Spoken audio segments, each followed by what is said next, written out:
Hello à tous, j'espère sincèrement que vous allez bien et que chacun d'entre vous est heureux dans le meilleur de son petit monde à lui. Je voulais d'abord vous remercier du fond du cœur pour tous vos messages d'encouragement suite à la parution de ma première vidéo, le fitness et moi. Quand on écrit quelque chose et qu'on le publie sur internet, on espère toujours que le message qu'on a voulu faire passer trouvera un écho. Et là, il faut avouer que je suis comblé parce que mon message a résonné chez beaucoup d'entre vous. Il en a fait réfléchir certains et il en a reboosté d'autres qui s'étaient un petit peu égarés en chemin. Que du bonheur pour moi, du coup, merci pour ça. Et d'ailleurs, idée, ça bien comme ça, je réfléchis vite. Ça fuse! Ouais, je suis aussi chanteur. Je vais publier quelques-uns des messages qui m'ont le plus touché sur mon Instagram dans les prochains jours. Et on sait jamais, peut-être que le vôtre y figurera. On reste connecté. On est bien d'accord que ce téléphone n'existe plus. De toute façon, vous savez quoi faire. Follow me on Instagram. Follow me.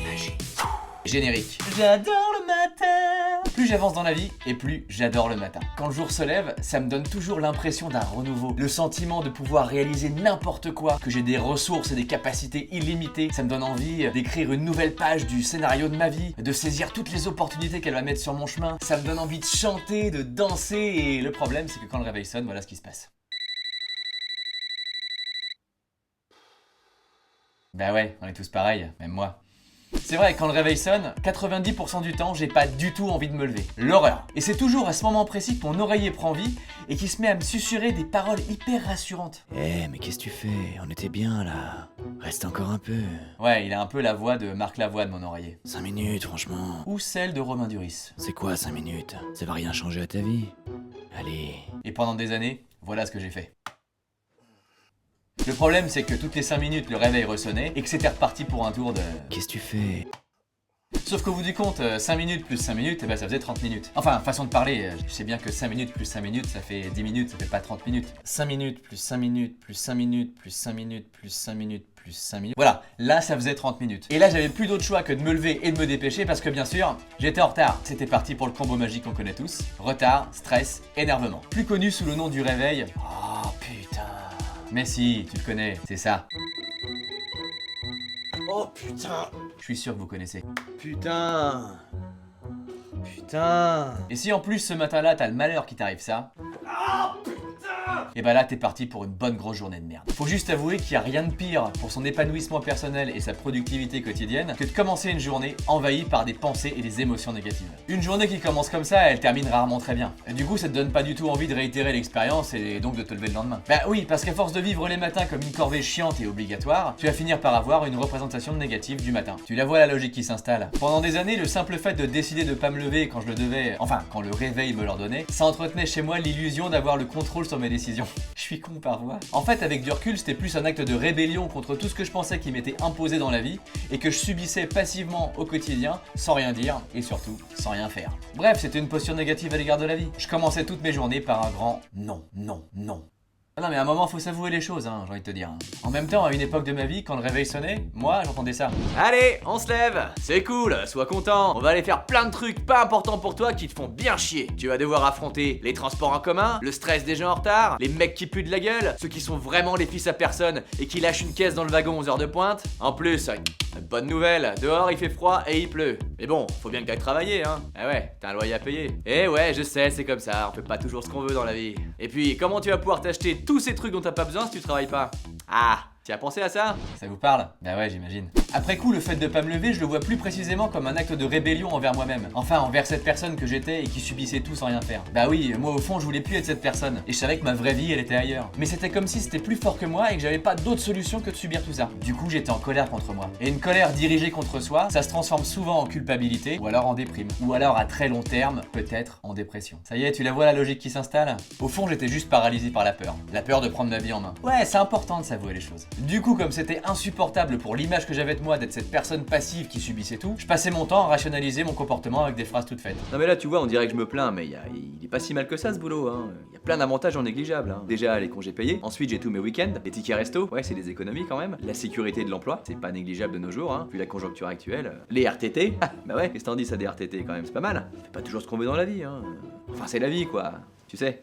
Franchement, c'est pas de la grosse merde en barre ces phrases. Comme si la vie c'était une fatalité. Non mais on en connaît tous des gens comme ça qui disent ouais c'est la vie. Non c'est pas la vie, c'est ta vie mec. Celle que t'as choisie ou pas, mais ça c'est une autre question. C'est ta façon d'interpréter le monde, pas la mienne. En tout cas, plus la mienne. Non mais c'est important de le dire hein. Alors comment j'en suis arrivé à aimer le matin? Bah oui, rapport au sujet de la vidéo. Vous l'aurez compris, pour aimer le matin, il a fallu que j'aime tout ce qu'allait s'y passer. Donc que je crée petit à petit la vie que je voulais vivre. Bah oui, parce que dès lors que tu sais que le matin tu vas le consacrer à faire des trucs cool et importants pour toi, ça devient plus facile de te lever et de te motiver.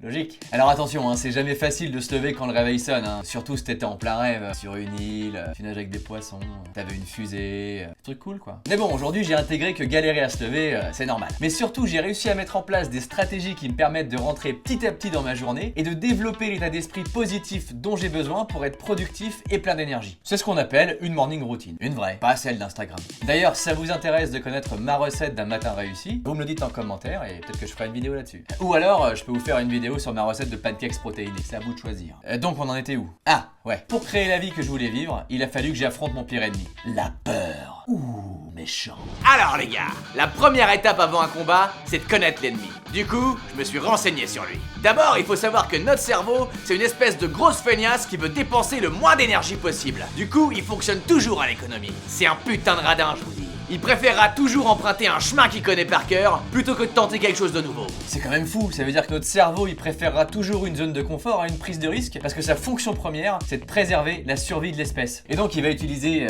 ce qu'on appelle entre scientifiques des raccourcis cognitifs. Mais ça s'arrête pas là. Ce gros malin, il sait tout sur vous. Il vous connaît par cœur, je vous dis. Il a conservé tous les souvenirs positifs et négatifs laissés au cours de votre vie. Alors admettons que plus jeune, t'as tenté un truc hyper important pour toi que t'as raté, et le fait d'avoir raté, ça a entraîné une avalanche d'émotions négatives, tu vois, genre la honte, la déception, l'impuissance, la culpabilité, que des trucs cool. Et bah ton cerveau, lui, il a enregistré tout ça. Et dès lors qu'une situation présente potentiellement le même genre de résultat négatif, il va donner l'ordre d'augmenter la production de deux hormones, le cortisol et l'adrénaline. Ça va créer chez toi une tension physique et mentale qu'on appelle le stress, et qui va donner lieu à une réaction émotionnelle qu'on appelle la peur. Et là, t'as trois solutions. T'affrontes la situation, tu la fuis, ou alors elle te paralyse. Ouh, ça fait peur.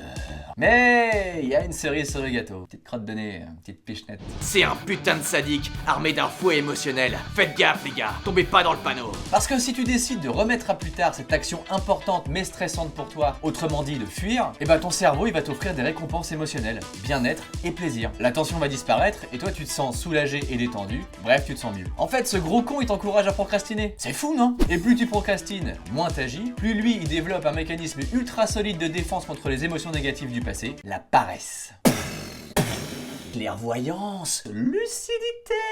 Non mais je te rassure, hein, t'as bien compris, hein, on est notre pire ennemi. Et je suis chanteur, hein, tu l'as compris aussi. Alors bien sûr, hein, ces systèmes d'autodéfense, ils peuvent s'avérer très utiles dans certaines circonstances. En cas de danger de mort par exemple, hein, c'est conçu pour. Par exemple, t'es tranquillement en train de pique-niquer dans la forêt, et puis d'un seul coup, là tu tombes nez à nez avec un ours brun. Bah là, faut avouer que le cortisol et l'adrénaline, ça peut s'avérer très utile. Par contre, il faut apprendre à débrancher consciemment ces systèmes d'autodéfense dès lors qu'ils nous empêchent d'être productifs. Et pour ça, il faut réussir à reprogrammer ton cerveau et à reconstruire des habitudes qui vont te permettre d'être en phase avec la personne que tu veux être, mais aussi la vie que tu veux créer pour toi. Boum! Voilà, maintenant tu sais. Pardon? Ah, tu veux savoir comment on fait? Eh ben, je te dis tout ça dans une prochaine vidéo. Enfin, en même temps, je suis tout seul dans mon couloir et personne m'a posé la question. Enfin, dans mon couloir, dans mon vaisseau spatial.